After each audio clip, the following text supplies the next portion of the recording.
கணியத்திற்குரியவர்களே, சங்கையான மாதங்களிலே ஒரு மாதம் ரஜபுடைய மாதம். நம்முடைய மார்க்கத்திலே 4 மாதங்கள் புனித மாதங்கள்: தில்காதா, தில்ஹிஜ்ஜா, முஹர்ரம், ரஜப்.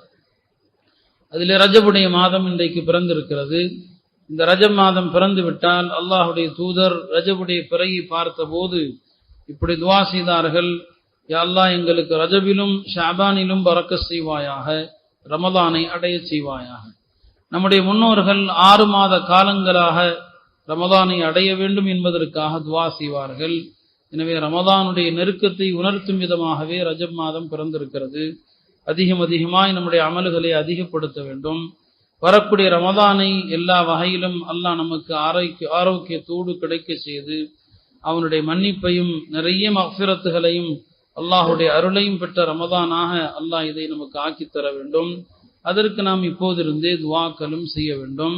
யார் யார் நோய்களிலே சிரமப்படுகிறார்களோ அவர்களுக்கெல்லாம் அந்த நோய்களிலிருந்து அல்லாஹ் ஷிஃபாவை தந்து இந்த ரமதானையும் இன்னும் பல ரமதானையும் அடைகிற பாக்கியத்தை